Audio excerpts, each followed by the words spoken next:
Hi, this is Dan Sullivan. I'd like to welcome you to the Multiplier Mindset Podcast. My free zone success story today is Justin Jones-Fosu. And Justin comes from Charlotte, North Carolina. Justin's very impressive. He just is in coach for about a year, and he's got an incredibly deep and different kind of background, all the different things he's done in his life. And we hit it right off the bat because his first entrepreneurial job in life was mowing lawns, and so was mine. And his second entrepreneurial experience in life was delivering papers, and so was mine. So right off the bat, we had a common history. Before I talk about Justin, because we're involved in a collaboration with Justin, I'd like to tell you an experience that we've just had within the past month, and that is because of the COVID pandemic and because of the lockdown that came with it. Of course, we didn't have in-person workshops, so we said, well, why don't we try out having virtual workshops right from the start? So not a replacement for your in-person workshop, but let's start new programs where it's right from the start. It's virtual, it's on Zoom. And so far, as of today, we have two groups. We do it on time zones. So the first one was Los Angeles time zone, and today's is Greenwich Mean Time. So it's London.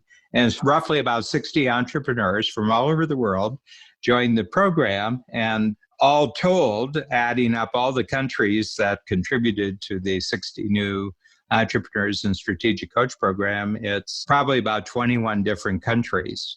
Okay. Now, the reason I say this is that people have often said that the concepts and tools in Strategic Coach are universal. Any entrepreneur in the world who comes into contact with Strategic Coach thinking and the way of going about thinking as an entrepreneur, doesn't matter where they're from, they will be attracted to it. And if they know about it and it's available to them, they will actually join it. Okay. Well, we've always had this as a theory, but this, in the past 2 or 3 weeks, we have it as proof. And we have individuals saying, we've been thinking about coming to coach for 4 or 5 years. We've been listening to podcasts and everything, but the travel was just too big of an obstacle for us. Some people said, if you ever went virtual, we would be right there. Well, we went virtual, there's no incentive, like no alternative. So we went virtual. So I just want to say this as an introduction to commenting on Justin, and that Justin's whole approach is to make work meaningful, that every human being who is involved in work should have an equal ability to have their voice heard, to have their uniqueness heard. And we believe in that 100%. So my name is Justin Peter Kofi Irabi Jones-Fosu Sr., but most people call me Justin. So I've had kind of entrepreneurial spirit since I've been little. I remember my first business was a lawn care business with some of my friends. So 2 of my buddies, we were in elementary school. And so I took my mom's lawnmower and we pretty much, got together all of our parent stuff and we went out, and it was great because we were cutting lawns and it was an amazing experience. I mean, we had to do that stuff because it was our chores. So we're like, well, how do we make money doing it? And so that business went really well. We built up flyers. At that point, I knew how to operate DOS and DOS and all that kind of stuff. So I could create flyers and put flyers in the neighborhood. And I think it was probably like $5 a lawn, right? So we were just happy to be making money. But then fall season came and leaves came. And for some strange reason, we didn't understand price differentiation. And so we were like, yeah, $5 to rake leaves. But raking leaves is much different than cutting grass. And so I remember we did 1 yard for the leaves, and that was the end of our business. So that was the beginning and the end of the entrepreneurial journey. Then I was a paper boy, and I realized how providing excellent service to others would be helpful. And so when you gave great service for those customers who didn't necessarily want their paper just on their porch, but they want it inside, you learn those little small things of differentiation. And I saw those happen with the tips that they would give when you would do those little small things to help. And so that was all a part of the entrepreneurial journey for me. And then ultimately, March 24th, 2007, I remember going to Norwalk, Connecticut, and I was doing a leadership training conference. And, I went on my own dime. It was free. I wasn't getting paid anything. I stayed with my best friend in New York at the time. And I finished the workshop and people at the end were like, oh my gosh, like this is one of the best workshops we've ever been to on leadership. Can you come to our organization? And I was like, sure. But there was one young lady that I still wish I knew who she's like, hey, do you mind writing your prices in the back of your business card? I'm like, prices? What are you talking about? I was like, don't people just do this for free, right? But, I was a business major. So I was like, hey, I'll work with you in your budget. But I had no concept of prices. And that's the day that I realized I was asking the wrong question all these years. Many years, I remember reading Rich Dad, Poor Dad in 2003, 2004, when it asked you, what would you do for free? And I was like, oh my gosh, I'm asking the wrong question. It's not what would I do for free? That implies a future tense. The real question is, what am I currently doing for free? Which implies a present tense. And I realized that I was doing it. That day, I went back to my friend's house in New York and I started the business. So March 24th, 2007 was that moment where I realized that's what I love to do and that my heart skipped a beat when I did it. I had a lot of crossroads. I started speaking. I was doing an MBA program and I was part of their incubator program. I just been featured in Ebony magazine. I just won Student Entrepreneur of the Year. I was part of the incubator program. And I remember, going to Student Life and saying, hey, you know what? I don't mind. I'll come and I'll speak. I even use the magic words at a discount for, the new students that were coming in. And Susan Lucci told me no. And I was crushed. I was like, wait a minute, my old school where I'm in the incubator program, you all have big billboards of me in downtown Baltimore and all these things, right? I'm featured at all these things and you all said no. So I was like, what's going to make anybody else believe in me? And I remember at that moment, I was like, there's going to be one or two things I'm going to do. I'm either going to cry about it or I'm going to do something. And so I cried for a little bit. And then I remember going downstairs and reaching back out to Susan, setting up an interview and asking the question with Susan and Anthony Butler. And I remember asking the question when I got to the interview and we got a chance just to sit down with them and asking them, like, what would have caused you to say yes? And they was like, well, actually, Justin, it's nothing against you. We just only bring in speakers from these certain agencies or we see them at these certain conferences. And I remember writing down these conferences and agencies. That was a crossroads because I remember the second time that this happened, I was doing a leadership training conference for a Nova Sherm. Had a great time, gave great content. And I remember after I got done, I used to do a plus delta. And I was like, yeah, all right, plus what went well, delta, what do I need to change or improve? And I had this guy, probably in his mid-40s, mid-level manager. And he was like, Justin, he was like, I loved your content. I thought it was very helpful and all the stuff that I could learn from. But he was like, what qualifies you to speak to me? And I remember, at that time, I led a team of 50 for Target and done all these things, had my MBA. But I remember at that time, I was like 27 years old. And I was just like, well, man, if he's willing to ask me that, how many other people are thinking this? And so it just really made me reshape the direction and trajectory. And so I had to ask myself kind of like unique ability and ask myself like, hey, what am I really strong at? What am I really passionate about? What qualifies me in a unique way to engage? And so I remember I was like, well, I know a place that's not a question is around student leadership. And so I was like, well, let me initially kind of transition from doing a lot of the corporate pieces until I build up a little bit more momentum, time, energy, life experience, and a business experience. And so then I went and focused specifically on student development. And then probably about 6 years ago, transitioned back into corporate. So yeah, those are two big crossroads for me that I had to ask the question, am I cut out for this? Because those are really big moments where I questioned my business acumen, and would it ultimately succeed? 3 things that I focus in on each and every day. And one is the perspective, right? We may call it the positive focus. And one of the things for me is that I ask, like, what am I grateful for today? What is the thing that I'm just super thankful for? And so that's part of the conversation I have, which is part 1.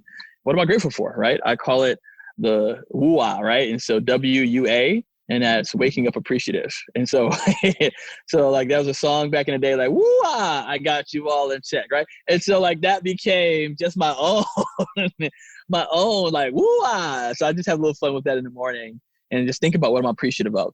Now, the other thing that I do is a focused frog. So each day, what I challenge myself to do, I have a buddy that I connect with, Daryl Bellamy, actually, which I think you'll be interviewing as well. So we get on a call from 10 to 11, and we first start off with what we're grateful for.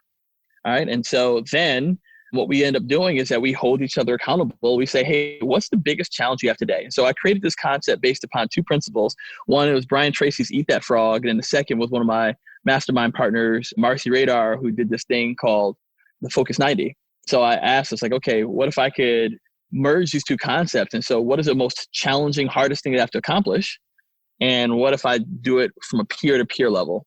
And so we get on a call, we share what we're grateful for, what progress we made from the week before, and then we share what's our most challenging thing that we have to do and accomplish that day, and we focus on it. And then at 10:55, we come back and we share what progress we made, and then we ask questions or answer questions that we have or give suggestions or thoughts.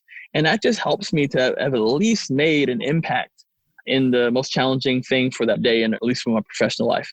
And the last thing, so the first thing obviously is woo-ah, waking up appreciative. The second thing is that focused frog. And the third thing is my meaningful day. And I'm a really big believer. I mean, I talk about meaningful work. And so I created a meaningful day template. It really asks four things. The 4 Ps. It's perspective, people, personal, and professional. And so I go through on a little whiteboard and I go through and say perspective. What am I grateful for? Which is part of that woo-ah. The second thing is people, is who do I want to have meaningful connection with? Now, these last 3 pieces, people, personal, and professional, I put in there only 1 to 3 things each day. 1 to 3 things that if I did these things, that this would be a meaningful day to me. I'd be able to bring meaning instead of just trying to see, what's today meaningful? No. I'm going to bring meaning today.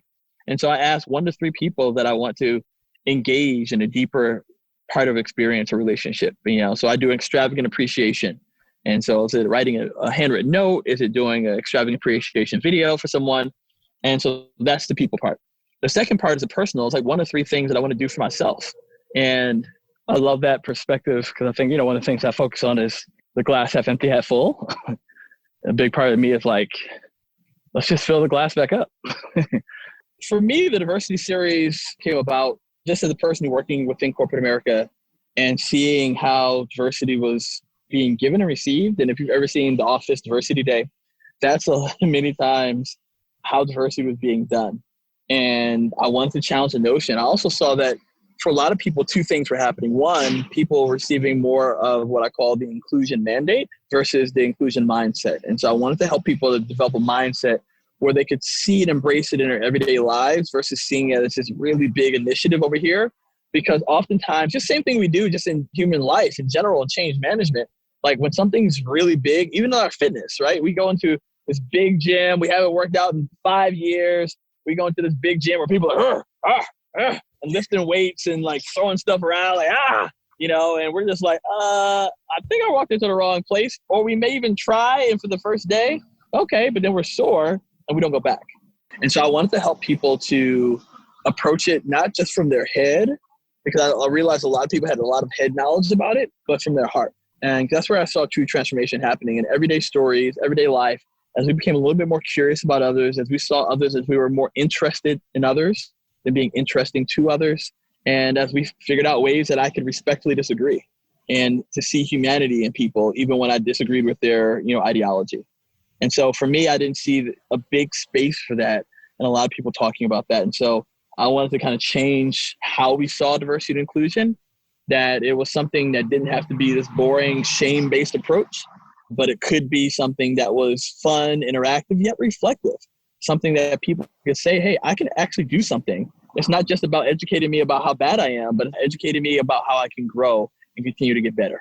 So that became my approach. Now, I realized earlier on, I thought that was the only approach. I realized over time, I got a little less arrogant and I realized that there's multiple approaches and different people need different approaches in order to grow and develop. And so that just became one approach.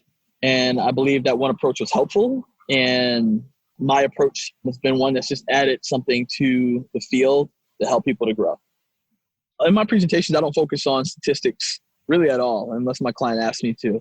I focus on stories, real life reflection moments where people themselves have been othered or been on the outside, and encouraging people to engage in practices and practical, deep practices that will help them to hear people, experience people, to see the significance of other stories, to not take the exit with through everyone else, to enlarge their circles by being not just being welcoming, but being inviting, and taking tough topics and handling them in compassionate ways.